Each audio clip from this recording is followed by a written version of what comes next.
Well, hello there. Welcome to the SPS podcast. In this episode, we're going to be discussing a fantastically useful question. And that question is, what if this was easier? What does that look like? What does it sound like? How does it help you? Let's find out. Let the credits roll. Welcome to the SPS podcast, the Self-Performance Strategies podcast. Unlocking the secrets to success and the secrets to performance so you can improve yourself mentally, emotionally, and physically. The SPS podcast is brought to you by the Pro Accelerator program, specifically designed to help business owners and business leaders save at least 10 hours a week while improving their freedoms of time, money, and purpose. If you're interested in finding out more about the Pro Accelerator program, check the show notes or head on over to stephentimoney.com.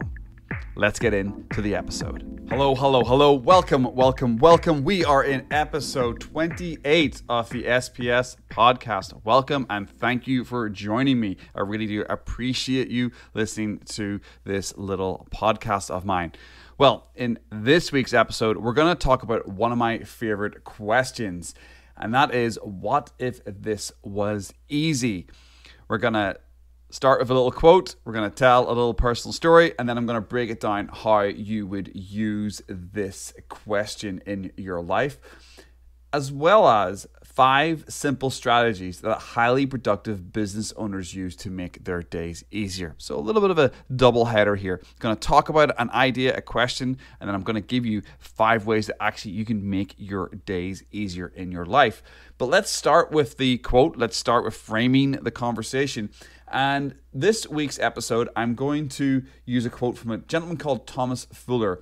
And I love this quote. It's simple and it's eloquent. It says, "All things are difficult before they are easy." So true, so true.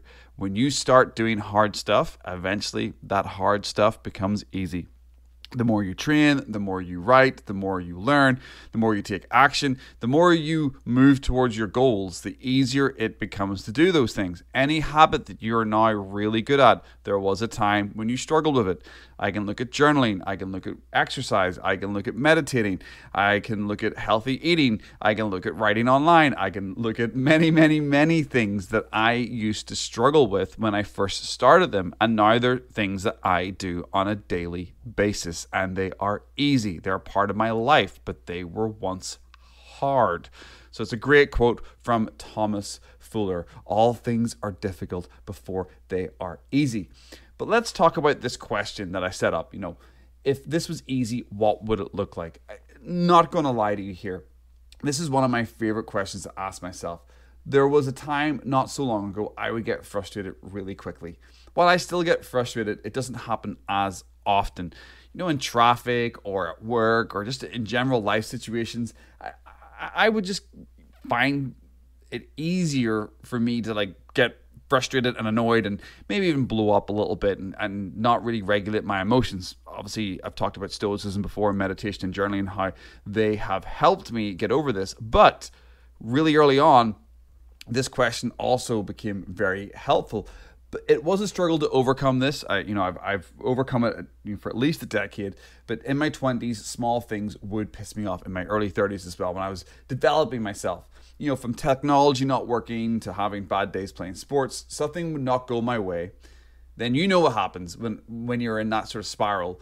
You would get worked up, and then because you get worked up, more things would not go your way. You would end up in a more difficult situation. It's happened to me in work situations. It's happened to me in life situations where you get angry at something, you get frustrated at something, and then your anger and frustration makes you do something that then creates a knock-on effect. You say something stupid to somebody, or you do something stupid, you try to force a situation, and because you lost control of your emotions, even if it's just a little bit, say something snarky, you spiral down this path where you just end up creating a bigger mess for yourself. You've been there, I've been there, we've all been there, we've all hit that spiral, we've all gone downhill real quickly. And that's why it's important to have systems, questions, processes that allow you to snap out of that spiral. And this question definitely has helped me in my past. Now, I was already into stoicism, I was already into meditating, I was already into journaling, I was getting much better at this before I heard this question.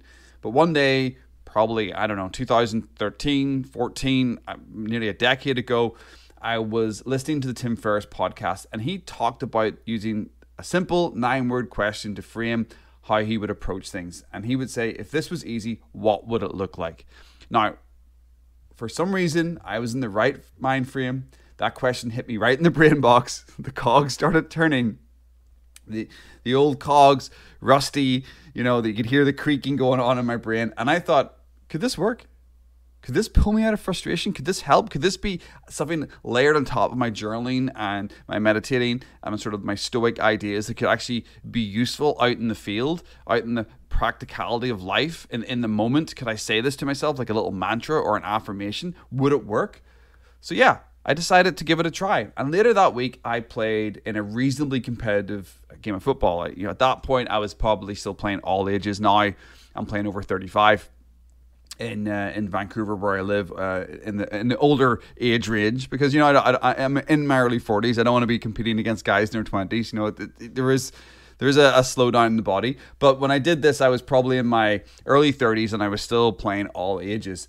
And in that game, I remember, after listening to that podcast and then trying out this idea, a few things went wrong early on in the game. My touch was off. I felt tired. My legs were sluggish. I just didn't get into the right energy in the match, and I could feel myself getting frustrated.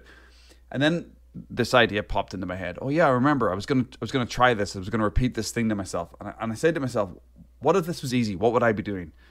What would I be doing if this game was the best game that I'd played? How would I be feeling? What would be happening?" Then instantly I thought, well, I'd be playing with a smile on my face. So I removed the frown. I'd be light on my feet. So I just started bouncing around a little bit on my toes, get myself light on my feet.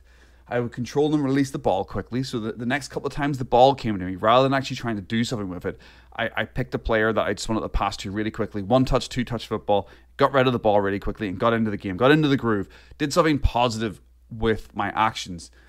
And I would know where to be in the pitch. I'd be in the right space. So I just started lifting my head up, looking around. And I can remember repeating, what would this look like if this was easy? If this was easier, what would I be doing? I just kept repeating that. And I kept thinking to myself, yeah, I'd just be flowing with things. I'd be going after things.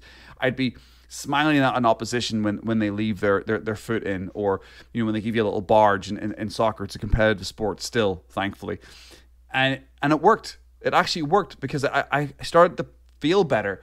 It pulled me out of the frustration spiral. It pulled me out of getting angry at the situation.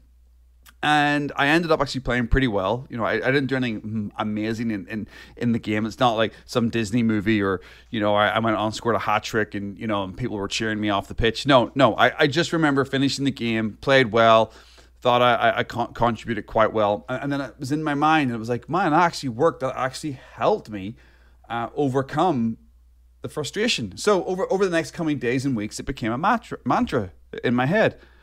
What if things were easier? What if this was easy? What would this look like if this meeting was easy? What would this look like if this conversation was easy? I started thinking about it in all areas of my life. And as frustration started to boil up, I would ask myself the question. And as I said, in meetings, writing content, on sales calls, talking to people, doing chores, I started asking myself, can I make this easier? Because that's the next step. Is if you're mentally in the right space, if you're mentally prepared to look at how you would perform at your best levels, then you start getting outside you and you start thinking, well, can I make this easier? Is there a way for me to approach this whole day easier? Is there a way for me to make this whole process easier? It eventually started to develop into this sort of personal belief and personal idea that I actually discuss with my clients to this day. I actually talk about this. There is always an easier way. That is one of my beliefs, that there is always an easier way to do things. There's always an easier way. It's not always easy to find, 100%. It's not always easy to find, but I genuinely believe anything that you're doing right now in your life and you're struggling with, or anything that you're actually quite good at, there's probably an easier way. You could automate it, systemize it, whatever that is, there is always an easier way. I think we can always keep getting better at things. So thinking like this has helped me improve my results in many areas of my life. In fact, it's one of those ideas that led me to coining the term tactically lazy, because I think about, well, if this was easy, how would I get this done quicker? If this was easy, how could I do this without actually putting a lot of effort in but getting a lot of results? How do you use leverage? And that's a good question. How can you be lazier but get more results? And that's where this question led me to. It's a number of other questions that I use in my life to think about things, to create leverage, to do less work but get more results.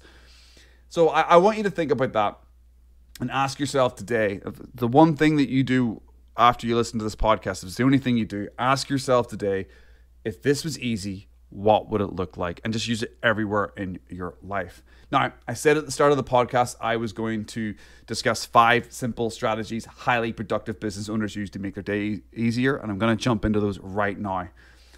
If you're busy all the time, but you never seem to produce results, it's probably because you're not creating the right momentum for your success. Success does not have to be an uphill battle. Most people fail because they're working harder, not smarter. You've heard of that term before. I didn't quite understand it. A little story about that actually helped me understand it. When I was selling suits many years ago, a top seller pulled me aside and they quite simply said, look, it's easier to sell one $5,000 suit than it is to sell 5 $1,000 suit. That's working smarter. Now, if you go after the big fish, you might have to hit 1 or 2 big fish a day to hit that big sale, but you're going to be in a much better mental mind state, fresher than you would be if you're running around speaking to 10 or 15 people to try to sell to 5 people for the $1,000 suit. So less amount of work, a little bit more leverage, making it easier on yourself, but making bigger results, or the same results, but less work. And that's how I think about working smarter, not harder, because you don't want to work 80 hours a week to get the results that somebody's only working 10 hours a week. That's not that's bad math. So these 5 strategies I'm going to discuss, you will make success in life and business easier if you follow these frameworks daily. Now, you will have heard of 1 or 2 of these, but they are worth telling or hearing or listening to them again because they are essential. Know your best hours is the first one. You do your best work when you feel most energized. It could be early in the morning, it could be late at night. You have to figure that out for you. But your best hour for one type of work is not the same best hour for another type of work. Let me explain that a little bit further. Complex spreadsheet work, complex deep work, I've got to do that in the morning. That's when I'm best at that. Creative work, pulling ideas together, having some fun, brainstorming, I am great at that in the afternoon or the evening. Doing that first thing in the morning, I'm still okay at it, but I'd prefer to be alone doing deep work and setting up my day, and I feel like I've got stuff done. Then that allows me to be creative in the evening. Trying to be creative in the morning when I still know I've got to do a bunch of stuff, it gets in the way of my creativity. So that's why knowing your best hours and knowing when you should be doing the different type of work that you have in your life is critical to making your life easier. The second one is allocating your energy. You have limited energy each day. Don't waste your high energy on emails, chores, worrying, thinking about things that you can't control, and notifications and just dumb shit, as I call it. The low value, dumb shit stuff. Do your most important work first. Get to the most important results that you need to get, and put important in front of urgent. Urgent's never important. Very rarely is anything urgent important. So make sure you allocate your time well, because it's all about energy management. You want to put your high energy into your proper work. So you combine those first 2 points together, knowing your best hours and allocating your energy, you will be unstoppable in your business and in your life if you can get those 2 right alone. Okay? The third one is avoid choice overload. This is very, very important. If you want to make your life easier, stop having 400 things on your plate. Remove 99% of stuff. Too many options leads to procrastination. Too many options leads to overwhelm. Not being decisive about what you're doing right now in the moment is killing your success. To make that a thing of the past and to get after your big goals, make sure you have 3 key priorities a day. Give yourself plenty of slack throughout your day, and build in time in the morning and the evening for reflection so you can assess, test, learn, adapt, and go again. You do more by doing less. You make your life easier and you get more results by doing less each day, but focusing on high leverage, high value, high dollar activities. Going back to the story, you're selling the $5,000 suit once, not 5 $1,000 suits throughout the day and getting tired. Remember that. Smarter, not harder. The fourth one I want to talk about is removing distractions. Pretty straightforward. Just get rid of all the dumb shit. Get rid of the dumb stuff, the dumb shit that derails your days. If it's Instagram, TikTok, LinkedIn, Netflix, watching the news, sports, whatever it is, remove that stuff from your key hours, from your high energy key hours. Just get rid of it completely. They say it takes about 15 minutes for you to get back into the zone after a disruption. There are people who I've worked with that I don't think are ever out of disruption in the corporate world. If you're a business owner and you're online, if you're on Twitter, you're on Discord groups, you're on Telegrams, you're in all these different places, you've probably got notifications going off all the time in the background and distracting you. You want to remove all those distractions because those distractions are stopping you from getting to your key goals. Make sense? Of course it makes sense. If you can't remember the last time that you were able to spend half an hour without a distraction, you've got a lot of work to do. So start thinking about that. And then the final one I want to talk about to make your life easier is to create runways to flow, to create runways to deep work. Make it easier for you to get to the big work you have to do. Make it easier for you to actually get to the stuff that matters. Flow and deep work is essential if you want to produce high quality work. And you've got to have a process that allows flow to happen each day. Now, you can use music, meditation, journaling, or breathing techniques, or a combination of all of those to get you into flow. Personally, I use music and breathing techniques, a little bit of meditation for a minute or so before getting into work. Getting down to it, I have playlists. I have different music for different times of the day that help me. I have all these different techniques that I use and use quite regularly to get me to doing my work. Now, in the morning, if I don't have any distractions, I don't need the music. I've already meditated and journaled first thing in the morning, and usually the first hour or so in the day, my willpower is at its highest and I can just get straight into deep work. But in the afternoon or the evening, when you've been awake for a little bit, your willpower's lowered, you haven't got the same strength. That's when you need these systems in place, the breathing techniques, the meditation, the journaling, having specific playlists that you use over and over and over and over again to do deep work. Now, for me, I use Max Richter's Vivaldi 4 Seasons Recomposed. I've used that. It came out in 2014 or 2015. I've been listening to it since it came out. When I put that piece of music on, my brain knows it's time to focus and do work. I have listened to that piece of music so often. It's triggered my brain into that action. I try not to listen to it at any other time in my life than when I'm actually doing work. It's not a piece of music I listen to enjoy, even though it's a beautiful piece of music. I try not to even listen to the 4 Seasons original anymore unless I'm doing work because I want that piece of music to remain high focus work music in my life. So my brain hears it, triggers it, boom, let's go. So yes, create runway to flow, create runway to deep work, and your days will be easier. Remember, simple shifts make a big impact. You can make life easier on yourself by using these simple techniques on a daily basis. If you can take a step back and spend time creating systems and processes that allow you to do more work in less time, with a little bit of work up front, you will save hours and you will produce better results. You'll make more money, you'll create more freedoms, you'll have a better life, and you will just really enjoy the fact that you listened to the 28th episode of the SPS podcast with me.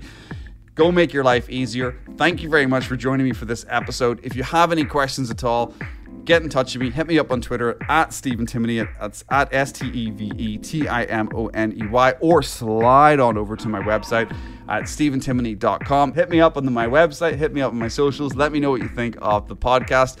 And as I've already said, go make life easier and make it a good one.